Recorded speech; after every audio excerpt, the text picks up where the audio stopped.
Somewhere deep in the architecture of the human soul lives a quiet, persistent lie.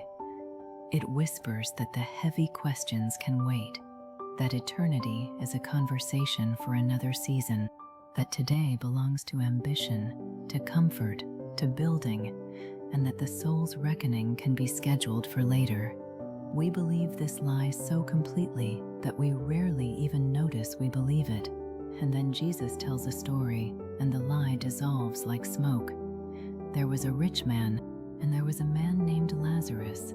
That asymmetry, one named, one unnamed, is itself a sermon. In the economy of heaven, the one the world forgot was the one heaven remembered by name. The rich man wore purple and fine linen, which in the first century was not fashion, it was announcement. It was the visible language of arrival, of sufficiency, of a life that had answered its own questions. He feasted sumptuously every single day, not occasionally, every day, and at his gate lay Lazarus, covered in sores, hungry enough to want the scraps from a table he would never be invited to, and the dogs came and licked his wounds. That detail is not incidental. In the Jewish world of Jesus, dogs were unclean. The image is of a man at the absolute margin of human dignity, and the rich man walked past him, not once, every day. This is where the parable begins to press against something we would rather not examine. The rich man's sin was not simply that he was wealthy. The scripture does not condemn wealth in itself. Ecclesiastes 5:10 tells us that the one who loves money will not be satisfied with money. It names the spiritual trap not as possession, but as orientation.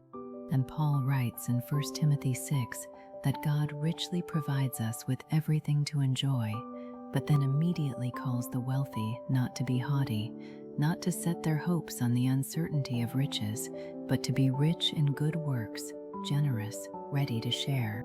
The rich man failed not because he had a full table, but because he had a numb heart. Lazarus lay at his gate every single day. The image of God, broken and bleeding and hungry, was positioned at the threshold of his abundance, and the rich man had learned, through 1,000 small daily choices, not to see him. That is the spiritual diagnosis, not dramatic rebellion, not conscious cruelty, just a practiced habitual numbness to the sacred worth of another human being. And then both men died.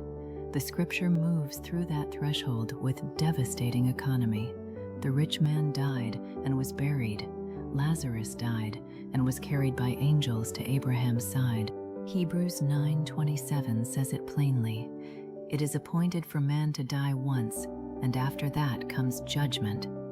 There is an appointment none of us can reschedule, and in that moment, everything that had seemed permanent revealed itself as temporary, and everything that had seemed invisible revealed itself as the only thing that was ever real. The rabbinical tradition spoke of Sheol, the place of the dead, not as a foreign punishment imposed from outside, but as the unveiled weight of the life a soul had constructed. What the rich man enters is not an arbitrary sentence. It is the full, unmediated experience of a life lived entirely toward himself and not a thought towards God. Every comfort he refused to share, every hunger he chose not to see, every day he fed his body and starved his soul, all of it now present, unveiled, inescapable, and Lazarus, carried by angels. Psalm 116:15 says that precious in the sight of the Lord is the death of his faithful ones. The man the world discarded was escorted home.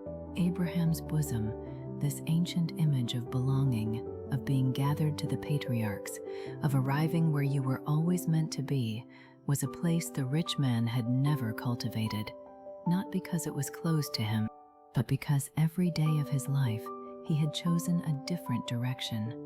The great chasm between them is not arbitrary. It is not cruel. It is the solidified sum of every small daily choice made freely over a lifetime.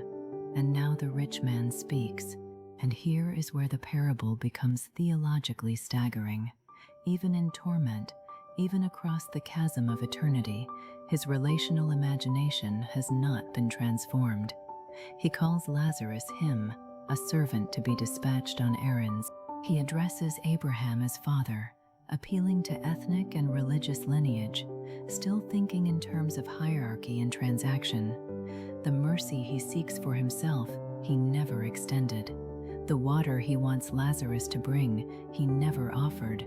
He is the same man. Torment has not made him new. It has only made him aware.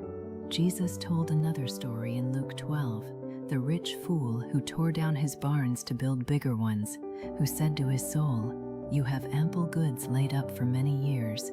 And God said to him, "Fool, this night your soul is required of you." And James asks with the same urgency, "What is your life? You are a mist that appears for a little time and then vanishes." The parable is not only about a man who lived 2,000 years ago. It is about the scroll you just set down to watch this. It is about the achievement you are building and the question you keep deferring. It is about the gate outside your door, the one you have learned, slowly, through comfort and busyness, and the curated noise of a distracted life, not to see. Because we live in a civilization that has perfected the art of the rich man. We have built systems of comfort so seamless that the hungry face at the gate can be scrolled past before the discomfort even registers. We have built theologies of prosperity that look like faith, but are, in the words of Revelation 3:17, wretched and miserable and poor and blind and naked, and we do not know it. Jesus said in Matthew 6, "Do not lay up for yourselves treasures on earth where moth and rust destroy, but lay up for yourselves treasures in heaven, because where your treasure is, there your heart will be also." The question is not whether you have a heart. The question is where it is located. So here are the two questions the parable is asking you today. What are you building, and for whom? Not as accusation, as invitation, because the parable does not end with the rich man as a cautionary exhibit. It ends with a warning that becomes, in the hands of grace, an open door. Moses and the prophets, the scripture, the word, the living voice of God, are still speaking. The gate is still visible. The door is still open. The time to see is now. And so Jesus asks, and the question lands not as rhetoric, but as a verdict you must render on your own life, today, in this moment, with the weight of eternity already being written in the choices you are making. What does it profit a man to gain the whole world and lose his soul?